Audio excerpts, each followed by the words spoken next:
जय हिंद दोस्तों। आपके लिए रोज़ाना 8 बजे की क्लास को लेकर के आज फिर से आपके सामने हाजिर हूँ स्टीपेंड यूट्यूब चैनल के साथ। दोस्तों, क्लास को लाइक कर देना और दोस्तों में शेयर कर दीजिए। क्लास को चालू करते हैं। आज का पहला क्वेश्चन आपकी स्क्रीन पे है। पहला क्वेश्चन बोला जा रहा है, प्रोटीन अम्ल यानी कि प्रोटीन बनाने वाले कितने अमीनो अम्ल की आवश्यकता होती है। प्रोटीन बनाने के लिए कितने अमीनो अम्ल की आवश्यकता होती है। तो इस क्वेश्चन का right answer option number D को जाता है। ऑप्शन नंबर डी होगा राइट आंसर। अगले क्वेश्चन की ओर दोस्तों पढ़ते हैं। आगाज है अगले क्वेश्चन का। आज अगला क्वेश्चन आपके सामने है, किस विटामिन की कमी से खून का थक्का नहीं जमता है। तो जो विटामिन की किस कमी से खून का थक्का नहीं जमता है। जैसे चोट लग जाती, चोट में थक्का कभी कभी जम जाता है और कभी कभी नहीं जमता है, खून फट जाता है।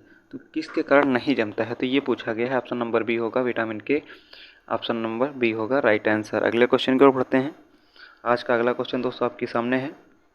बोला है, शरीर की सबसे छोटी मांसपेशी कौन सी होती है। तो इस क्वेश्चन का right answer option number A होगा स्टेपेडियस। ठीक है, तो अगले क्वेश्चन की ओर बढ़ते हैं। आज का दोस्तों अगला क्वेश्चन आपके सामने है। अगला क्वेश्चन बोला गया है, मेंडल ने अपनी आनुवंशिकता का प्रयोग किस पौधे पर किया था। जो मेंडल ने अपनी आनुवंशिकता का प्रयोग किया था वो किस पौधे पर किया था। तो मटर के पौधे में किया था। ऑप्शन नंबर सी होगा राइट आंसर। दोस्तों, तैयारी को मजबूत बनना है तो हर एक क्लास का नोटिफिकेशन पाने के लिए चैनल को सब्सक्राइब कर लीजिए, जो बेल आइकन को प्रेस कर लीजिए। जय हिंद दोस्तों। अगला क्वेश्चन आपके सामने है, भारत की राजधानी कोलकाता से दिल्ली स्थानांतरित का प्रस्ताव किस गवर्नर जनरल को रखा जाता है गया था। कुछ भी आपसे पूछ सकता है। तो इस क्वेश्चन का राइट आंसर होगा option number B, Lord Hardinge second. ठीक है, याद रखना है, ऑप्शन नंबर बी होगा राइट आंसर। अगले क्वेश्चन की ओर बढ़ते हैं। अगला क्वेश्चन दोस्तों आपके सामने है, गुप्त शासकों की राजभाषा क्या थी। गुप्त शासकों की राजभाषा क्या थी। तो ये आपको ऑप्शन नंबर सी होगा राइट आंसर, संस्कृत थी। याद रखना है आपको। अगले क्वेश्चन की ओर दोस्तों बढ़ते हैं। अगला क्वेश्चन आपके सामने है, विश्व में कपास का सबसे बड़ा उत्पादक देश कौन सा है। विश्व में पूछ रहा है तो आपका ऑप्शन नंबर डी होगा चीन। कौन सा, चीन होगा राइट आंसर। अगले क्वेश्चन की ओर बढ़ते हैं दोस्तों।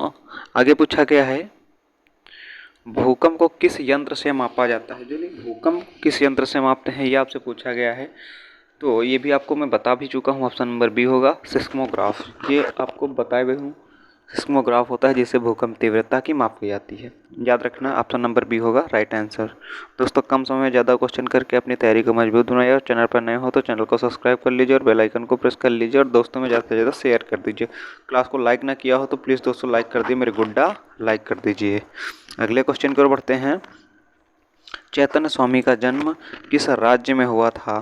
तो इसका right answer option number A होगा पश्चिम बंगाल।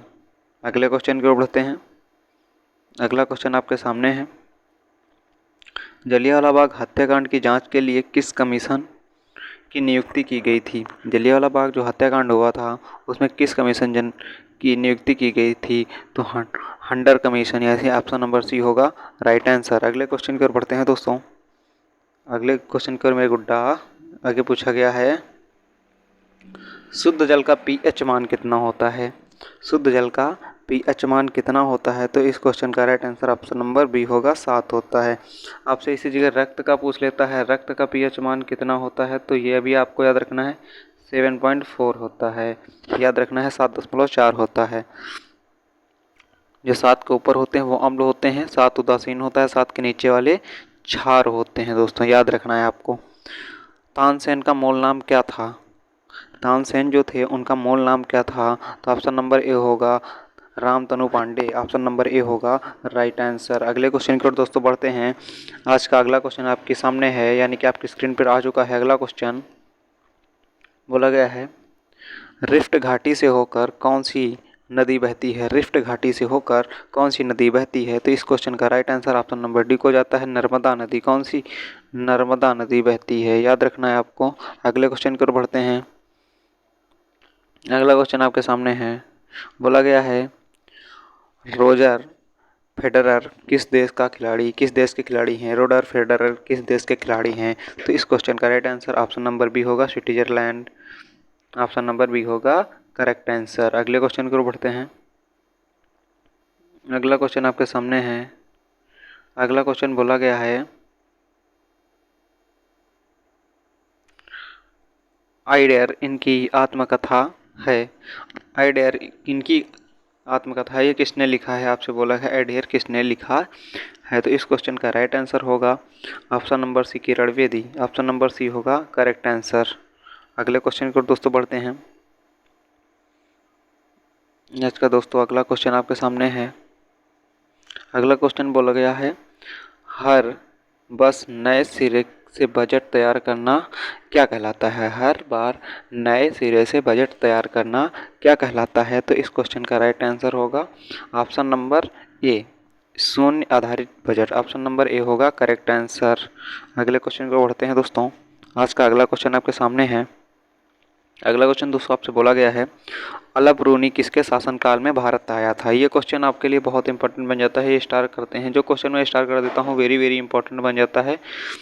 बहुत ही ज़्यादा परीक्षा में पूछा जाने वाला क्वेश्चन है। इसमें से आपको अल ब्रूनी किसके शासनकाल में भारत आया था?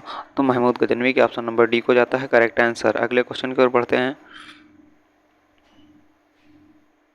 अगला क्वेश्चन आपसे पूछा गया है, स्वामी विवेकानंद के बचपन का नाम क्या था? स्वामी विवेकानंद के बचपन का नाम क्या था? तो Narayan Dutt. Option number A होगा करेक्ट आंसर। अगले क्वेश्चन की ओर बढ़ते हैं दोस्तों। आज का अगला क्वेश्चन आपके सामने है, हिंदी साहित्य का स्वर्णकाल किसके शासनकाल को कहा जाता है? तो इस क्वेश्चन का राइट आंसर होगा अकबर। ऑप्शन नंबर डी होगा करेक्ट आंसर। अगले क्वेश्चन की ओर बढ़ते हैं। कम समय ज़्यादा क्वेश्चन करके अपनी तैयारी को मजबूत करिए। चैनल पर नए हो तो चैनल को दोस्तों सब्सक्राइब कर लीजिए और बेल आइकन को प्रेस कर लीजिए टाइम टू टाइम, आप तक नोटिफिकेशन आसानी से पहुंचता रहे।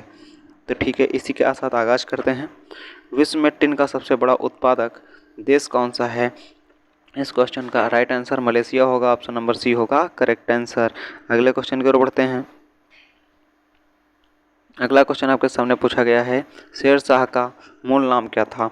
जो शेर शाह थे उनका मूल नाम फरीद था। ऑप्शन नंबर डी को जाता है करेक्ट आंसर। अगले क्वेश्चन की ओर बढ़ते हैं। अगला क्वेश्चन आपसे बोला गया है, किस संधि के बाद पेशवा बाजीराव सेकंड अंग्रेजों के अधीन हो गए? तो इस क्वेश्चन का right answer option number A होगा बेसिन की संधि। ठीक है, ऑप्शन नंबर ए होगा करेक्ट आंसर। अगले क्वेश्चन की ओर बढ़ते हैं। अगला क्वेश्चन आपसे पूछा गया है, पृथ्वी का बाहरी भाग क्या कहलाता है? पृथ्वी का बाहरी भाग क्रस्ट कहलाता है। ऑप्शन नंबर बी होगा करेक्ट आंसर। दोस्तों याद रखना है आपको, ऑप्शन नंबर बी होगा करेक्ट आंसर। अगले क्वेश्चन की ओर दोस्तों बढ़ते हैं। अगला क्वेश्चन आपसे बोला गया है, जर्मनी और पोलैंड के बीच कौन सी सीमा रेखा क्या कहलाती है? यानी कि जर्मन और पोलैंड के बीच की सीमा रेखा को क्या कहते हैं? तो इस क्वेश्चन का करेक्ट आंसर क्या होगा? तो ऑप्शन नंबर सी होगा हिंडनबर्ग। जो रेड क्लिफ, इस क्वेश्चन का right answer option number C होगा। रेड क्लिफ जो है वो भारत पाकिस्तान के बीच है, महकमा भारत चीन के मध्य है, याद रखना है आपको। अगले क्वेश्चन की ओर बढ़ते हैं। इंदिरा गांधी के बचपन का नाम क्या था? इंदिरा गांधी के बचपन का नाम क्या था? तो इंदु या प्रियदर्शी था। ऑप्शन नंबर ए होगा करेक्ट आंसर, याद रखना आपको।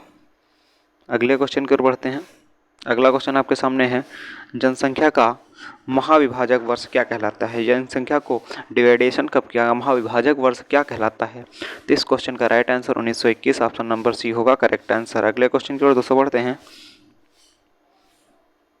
अगला क्वेश्चन आपके सामने, अगला क्वेश्चन बोला जा रहा है, जब भारत स्वतंत्र हुआ उस समय ब्रिटेन में किस पार्टी की सरकार थी? किस पार्टी की सरकार थी? कहाँ पे? ब्रिटेन, यानी कि अंग्रेजों में क्या शासन था, किसकी सरकार थी, ये पूछा जा रहा है। भारत स्वतंत्र हुआ था, यानी कि भारत स्वतंत्र कब हुआ? तो 1947 में हुआ था। ये भी याद रखना है आपको, 1947 में भारत देश आज़ाद हुआ था। तो इस क्वेश्चन का लेबर पार्टी होगा। ऑप्शन नंबर ए को जाता है करेक्ट आंसर। अगले क्वेश्चन की ओर बढ़ते हैं। अगला क्वेश्चन आपके सामने होगा दोस्तों, बिरला मेमोरियल कहाँ स्थित है? Birla memorial Kolkata. Option number D होगा correct answer. Option number D होगा करेक्ट आंसर। अगले क्वेश्चन की ओर बढ़ते हैं। अगला क्वेश्चन आपसे बोला गया है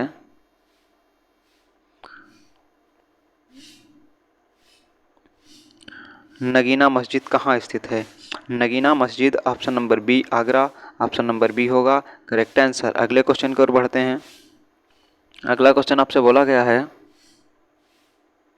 विषुवत रेखा पर जब सूर्य की किरणें लंबवत पड़ती हैं तो उस समय क्या होता है। तो ऑप्शन नंबर बी होगा इक्विनॉस, ऑप्शन नंबर बी होगा राइट आंसर। अगले क्वेश्चन की ओर बढ़ते हैं। डीसीएम ट्रॉफी का संबंध, कौन सी डीसीएम ट्रॉफी का संबंध किस खेल से है। तो ऑप्शन नंबर सी होगा करेक्ट आंसर फुटबॉल। मैंने बताया भी है इसकी ट्रिक कौन सा, ससुरो